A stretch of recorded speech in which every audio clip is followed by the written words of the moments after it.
राधे राधे सभी भक्तजनों को स्वागत है हमारे YouTube चैनल DBG ननाखेड़ा भजन संध्या में। आपसे अनुरोध है जो भी वीडियो आपके पास आती हैं वो पूरी देखें और यदि आपको पसंद आए तो आप लाइक और कमेंट करें और इसके साथ साथ आप इस चैनल को सब्सक्राइब करें और बेल आइकन घंटी दबाना जरूरी है जिससे कि आपको नए नए हमारे प्रोग्राम मिल सके। धन्यवाद। इसलिए भगवान की कथा में जब बैठे तो मन एकाग्रचित करके बैठना चाहिए। भगवान की कथा में जब आए तो मन एकाग्रचित करके बैठना चाहिए, क्योंकि भगवान की कथा कोई ढोला और नौटंकी नहीं है जो भगवान की कथा में बैठ के समय पास किया जाए। भगवान की कथा को जो लोग मन लगा के सुनते हैं, पढ़ते हैं, वो दुनिया की बाधाओं से बहुत दूर रहते हैं। भक्तजनों, देखिए ये अवसर बार बार नहीं मिलता है। भगवान जी ने इंसान को बनाया, वो इसलिए बनाया कि तुम जब भूतल पे जाओगे तो भगवान के नाम का गुणगान करोगे, लेकिन इंसान जब दुनिया में आ जाता है तो वो किया गया वायदा भूल जाता है। ध्यान रखना भक्तजनों,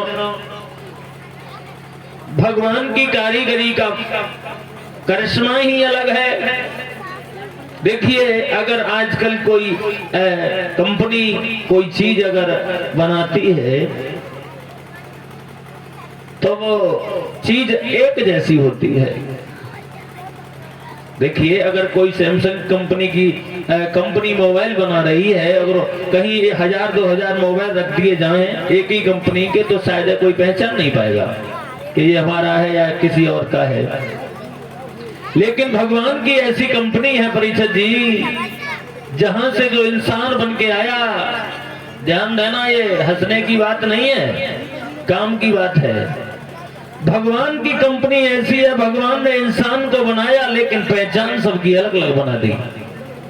काऊ की नाक छोटी है, काऊ की बड़ी है, कोई गोरा है, कोई काला है, कोई छोटा है, कोई बड़ा है। क्या है भगवान की कारीगरी, और इसी को कहते हैं भगवान। संसार में लगभग 7.5 अरब की जनसंख्या है, लेकिन मॉडल सब अलग अलग हैं। बहुत सुंदर बेटे, ध्यान रखना, संसार में लगभग 7.5 अरब की जनसंख्या है, मॉडल सब अलग अलग बना दिए हैं भगवान ने। समझ में नहीं आता प्रभु।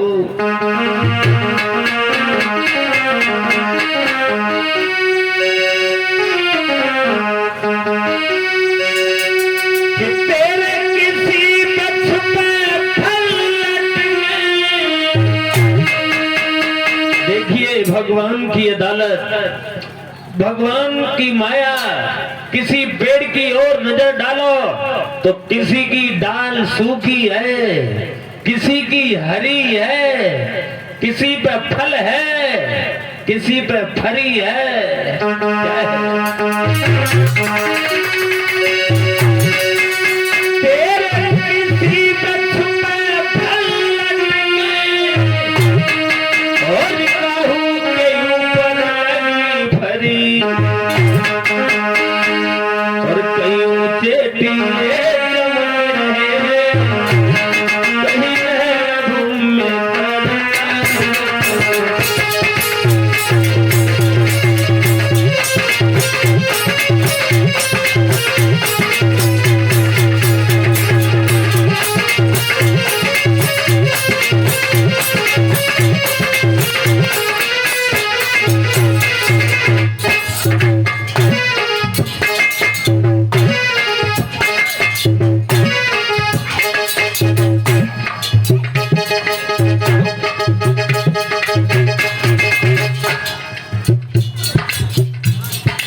भक्तजनों विद्वान कह रहा है,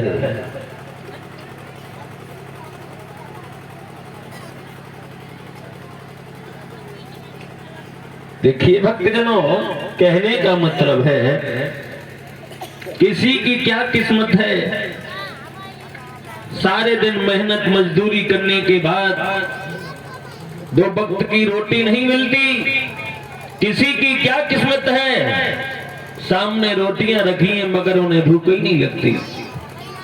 किसी की क्या किस्मत है, सारे दिन मेहनत मजदूरी करने के बाद फुटपाथ पर लेटने के लिए जगह नहीं मिलती। और किसी की क्या किस्मत है, डल्लप के गद्दों पर लेटे हैं मगर नींद ही नहीं आती। यह है अपनी अपनी किस्मत का खेल।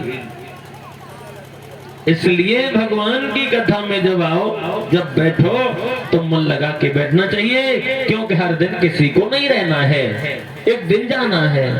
हर आदमी को जाना है, कोई भी हो, चाहे परिवारी हो, चाहे तकारी हो, चाहे सारी हो, चाहे घरवारी हो, सबको जाना है, किसी को रहना है ही नहीं।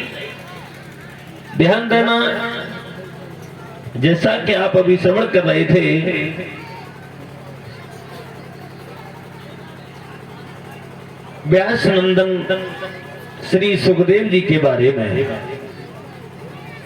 देखिए अभी आपने सुना कि सुखदेव जी का जन्म किस तरीके से हुआ, वो चर्चाएं चल रही थी, भगवान की लीलाएं। मेरा मतलब है भक्तजनों, इधर जब परीक्षित को श्राप लग जाता है तो वो अपना घर परिवार छोड़ के, दौलत से भरा भंडार छोड़कर कहां पहुंचे, गंगा मैया के किनारे, जहां श्री सुखदेव जी ने उन्हें कथा श्रवण कराई थी। लेकिन जो प्रसंग चल रहा था, जो सुखदेव जी थे, ये पूर्व जन्म में कौन थे? ये सुखदेव जी एक तोता थे। कौन थे? तोता। पूर्व जन्म में एक तोता थे। ये सुखदेव कैसे बने? प्रमाण मिला है, एक बार देव ऋषि नारद भगवान शंकर और पार्वती में झगड़ा कराने के लिए कैलाश पर्वत पर गए हैं। और जब कैलाश पर्वत पर पहुंच जाते हैं परीक्षित जी, तो देव ऋषि नारद ने क्या देखा है, भगवान शंकर तो नहीं है, पार्वती है। उन्हें जाके प्रणाम किया है और एक बात कही है, माँ भगवान शंकर कहाँ गए हैं? बोले वो तो नहीं है।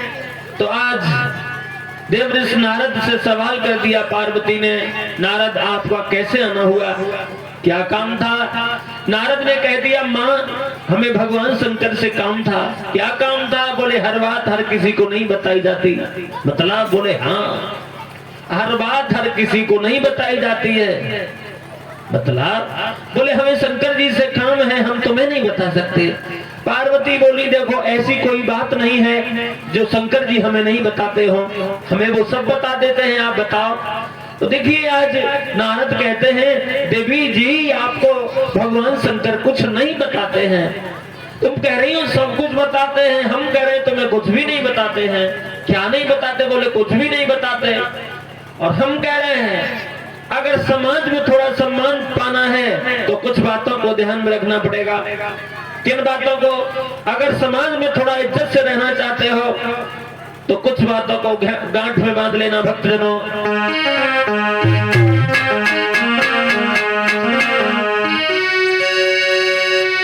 अपने घर की झंझट में और कोई पंच बुलाना ठीक नहीं। अगर भाई भाई में झगड़ा हो गया हो तो बहुत जल्दी पंच को नहीं बुलाना चाहिए। कि अपने घर की झंझट में और कोई पंच बुलाना ठीक नहीं। और चुगलखोरियत पिटे नहीं तो उसे बचाना ठीक नहीं।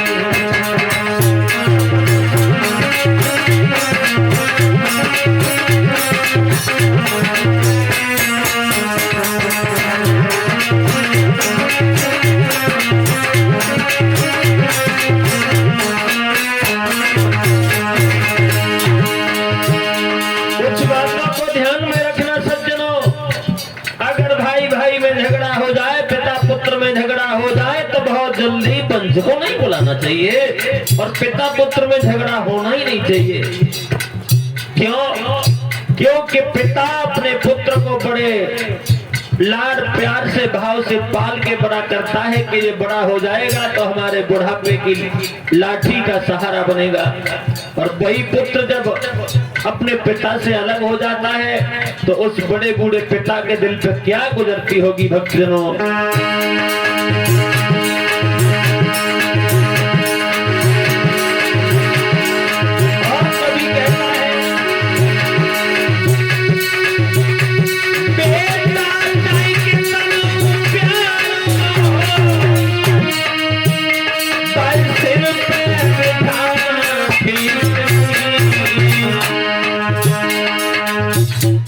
बेटी कितनी प्यारी हो,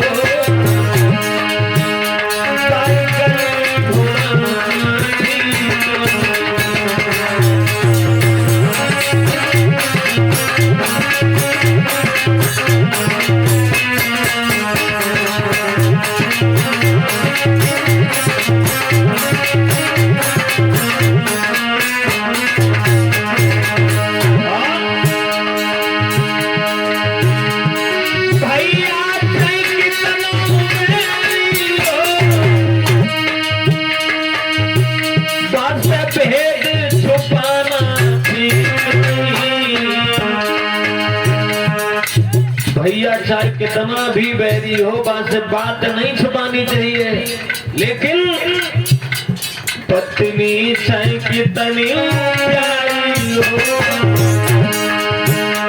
हर बात बताना।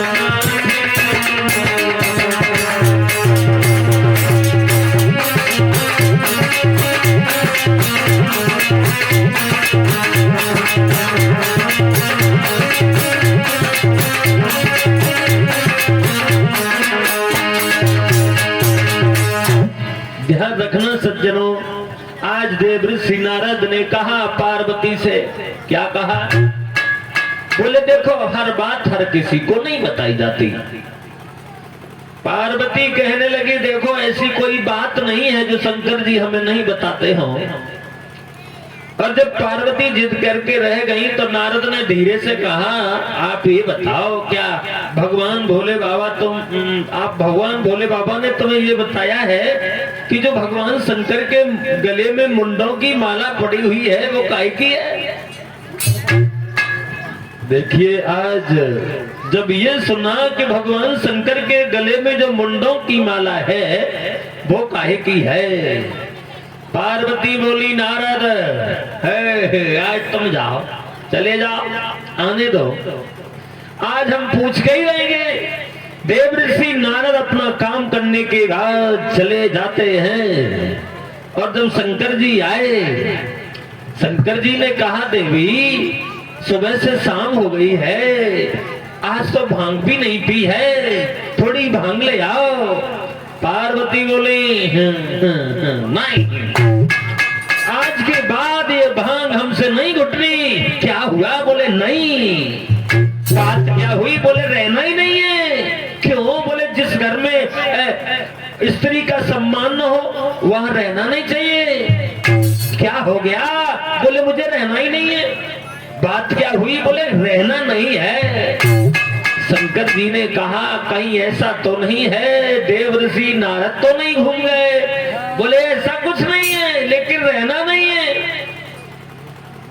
पार्वती अपनी बात बैठ गई। ध्यान रखना भक्तजनों, बाल हट, त्रिया हट, राज हट, ये 3 हट ऐसी हैं, अगर अपनी हट पे हट जाए तो किसी की भी नहीं मानते।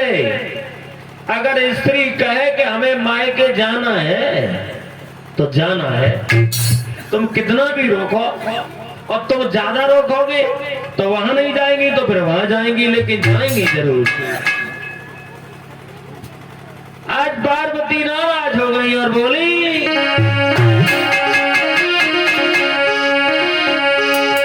अरे सजना सरूठी सजनिया,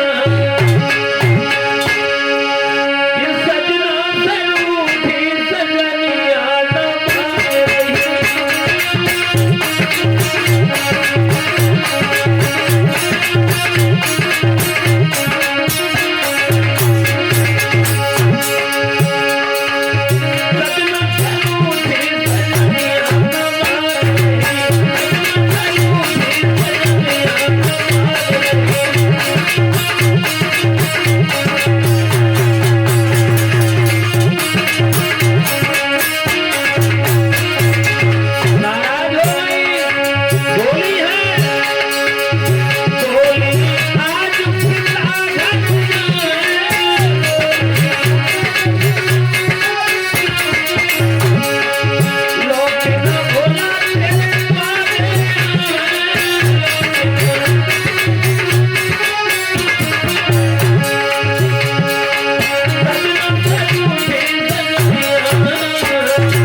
नहीं हो। बोले क्या नहीं बताया? बोले वही तो बात है। क्या हुआ? बोले हमें ये बताओ।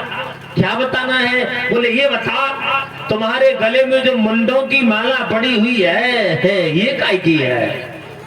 शंकर जी बोले देवी बस यही नहीं पूछो। क्यों नहीं पूछो? मैं आपकी पत्नी, आप मेरे पति, मेरा अधिकार है हर बात जानने का। आपके गले में जो मुंडों की माला है वो काय की है? शंकर जी बोले देवी बस यही नहीं पूछो। क्यों नहीं पूछूं? यही नहीं पूछो। क्यों नहीं पूछूं? मुझे ये बताओ कि ये माला है काय की? शंकर जी बोले अगर नहीं मानती तो बता रहे हैं। बता रहे हैं, बता। बोले जो मुंडों की माला है वो किसी और की नहीं है, वो तुम्हारे ही मुंड है। तुम्हारे? तुम्हारे? बोले हाँ। कैसे? बोले तुम मर जाती हो, हम तुम्हारे सिर काट काट के अपनी माला में लगा लेते हैं। हम मर जाते हैं? बोले हाँ। तुम मर जाती हो, हम तुम्हारे सिर काट काट के अपनी माला में लगा लेते हैं। पार्वती बोली हम मर जाते हैं और तुम काय को नहीं मरते?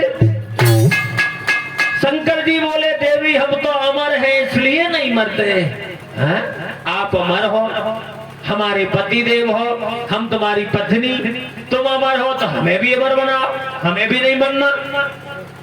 शंकर जी कहने लगे देवी अमर होने के लिए तुम्हें अमर कथा सुननी पड़ेगी। सुनाओ, लेकिन अमर बनाओ। अब ऐसे नहीं रहेंगे। और जब पार्वती नहीं मानी है भक्तजनों, तो आज भगवान शंकर उत्तराखंड में अपनी अर्धांगिनी को लेके जाते हैं। एक ऐसी जगह गए हैं जहां पशु पक्षी भी दिखाई नहीं दे रहे हैं। एक पेड़ के नीचे बैठ जाते हैं, आसन लगा लिया। उस पेड़ पे एक तोते का अंडा रखा हुआ था। प्रमाण मिला है भक्तजनों,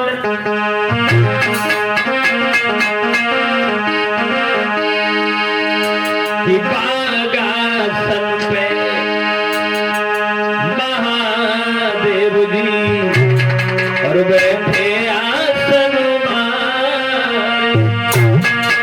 अमर कथा को लगे सुनाने। पुराण उमा के पड़ गए सोना भूकरा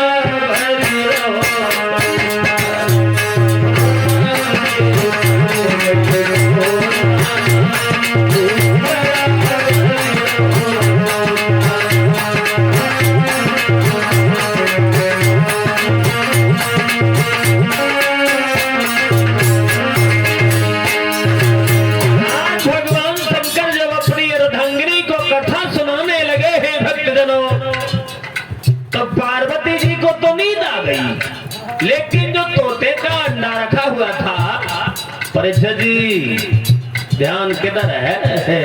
कथा इधर है। जो तोते का अंडा रखा हुआ था काम चलेगा नहीं। कहने का मतलब है भक्तजनों, उस तोते के अंडे में से वो बच्चा बाहर आ गया।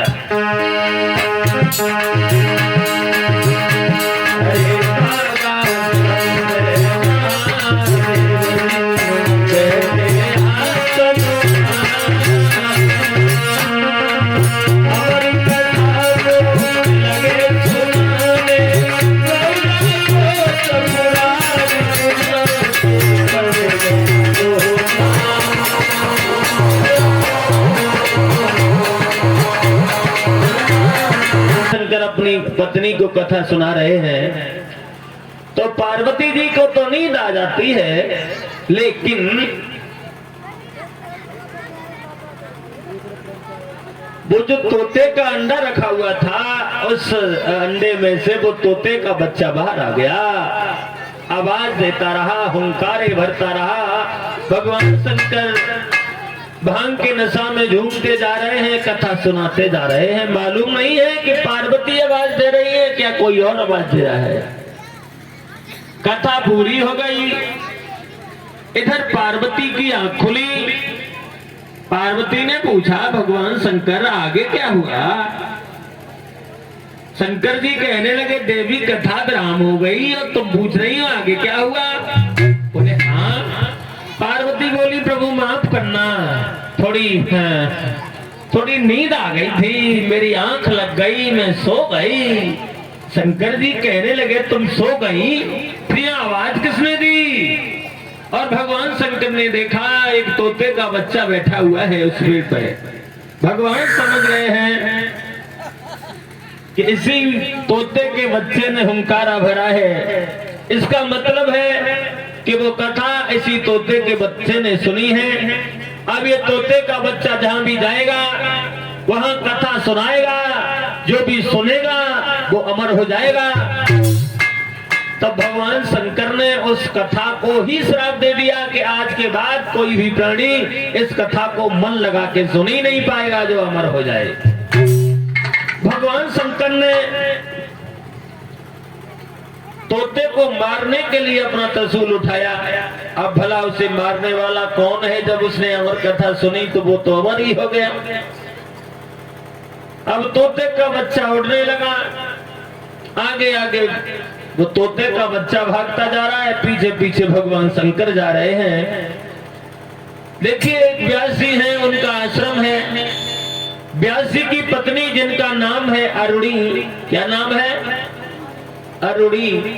अरुणी छत पर चढ़ी हुई है, उन्हें जमाई आई तो तोते के बच्चे ने भक्तजनों छोटा सा रूप बना लिया, मुंह के द्वारा गर्भ में प्रवेश कर गया। और जब गर्भ में प्रवेश कर जाता है, भगवान शंकर पहुंच गए, कहने लगे व्यास आपके यहाँ हमारा एक चोर छुपा हुआ है। व्यास जी कहने लगे भगवान हमारे घर में तो कोई नहीं है। तो शंकर जी बोले ठीक है, तो हम भी नहीं जाएंगे। भगवान शंकर ने अपना त्रिशूल वहीं गाड़ दिया, 1 वर्ष की समाधि ले गए। कितने वर्ष की? 1 वर्ष की। उधर गर्भ में उस तोते के बच्चे ने देखा, वाह शंकर जी बड़े बेईमान हो, तुमने 1 वर्ष की समाधि ली है, हमने तो 12 वर्ष की समाधि ली है। हम 12 वर्ष से पहले इस भूतल पे ही नहीं आएंगे। 1 वर्ष हो गया, भगवान शंकर तो कैलाश पर्वत में चले जाते हैं। और जब धीरे धीरे 12 वर्ष हो गए हैं, व्यास की पत्नी अरुणी भी बड़ी परेशान रहती हैं।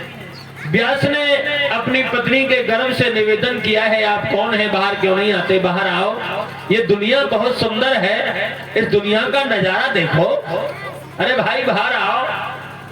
अंदर से आवाज आई, प्रभु हम बाहर नहीं आना चाहते। क्यों? बोले ये दुनिया सुंदर है, ये दुनिया सुंदर है तभी तो डर है। आदमी जब माँ के गर्भ में होता है तो कहता है प्रभु मुझे बाहर निकालो, हम तेरे नाम का गुणगान करेंगे। लेकिन जब दुनिया में आ जाता है तो सुंदरता में फंस जाता है, किया हुआ वायदा भूल जाता है। देखिए भक्तजनों,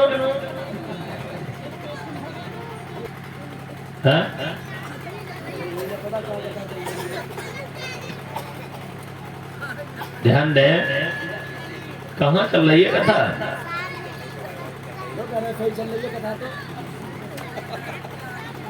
और सच बताए हम भी भूल गए, बताओ। देखिए कहने का मतलब है भक्तजनों, व्यास ने अपनी पत्नी के गर्भ से कहा है आप बाहर आइए। अंदर से आवाज आई हम बाहर नहीं आना चाहते। प्रमाण तो यहाँ तक मिला है सज्जनों, भगवान नारायण ने स्वयं कहा है आप बाहर आओ, हमारी माया तुम्हारे ऊपर कोई प्रभाव नहीं करेगी, आप बाहर आइए। तो यही तोते का बच्चा एक बालक के रूप में बाहर आया, जो जन्म लेते ही लेते जंगल की ओर चले गए। व्यास जी पीछे पीछे भाग रहे हैं कि आप जंगल में न जाओ, आपकी माँ आपके बिना रो रो के मर जाएगी, आप घर पे रहो।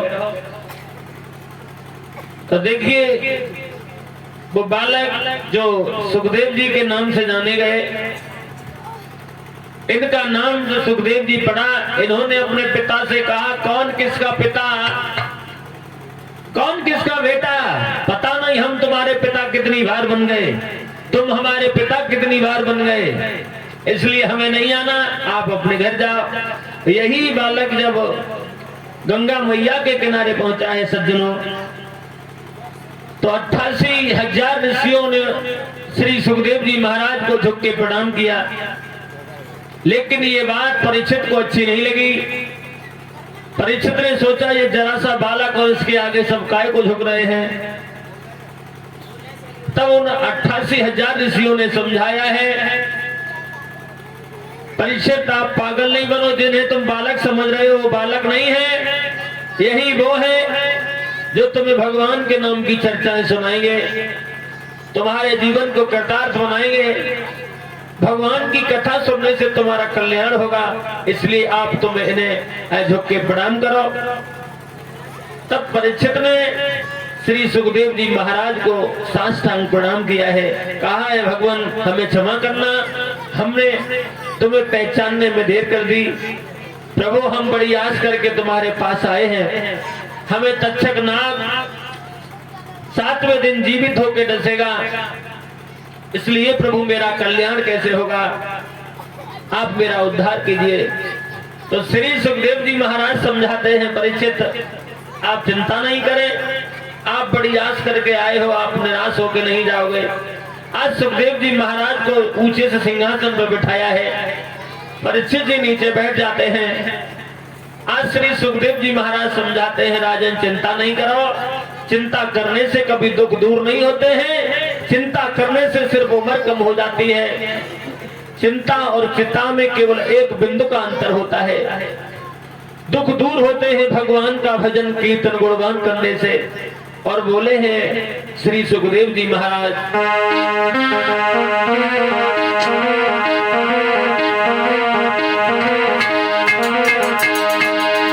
ये चिंता बड़ी चिता से है, हृदय को निर्जीव बनाती है।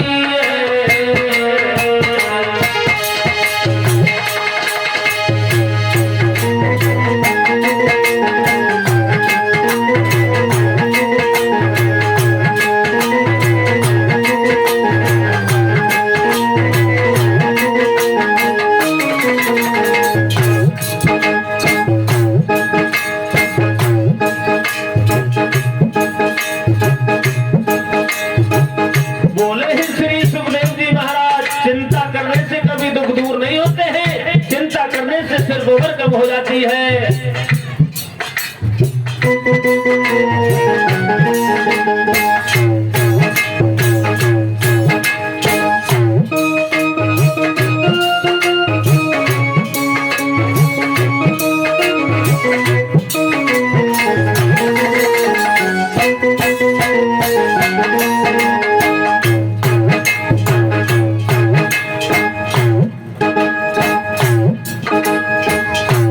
बोले हैं श्री सुखदेव जी महाराज,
आज श्री सुखदेव जी महाराज समझाते हैं राजन परीक्षित,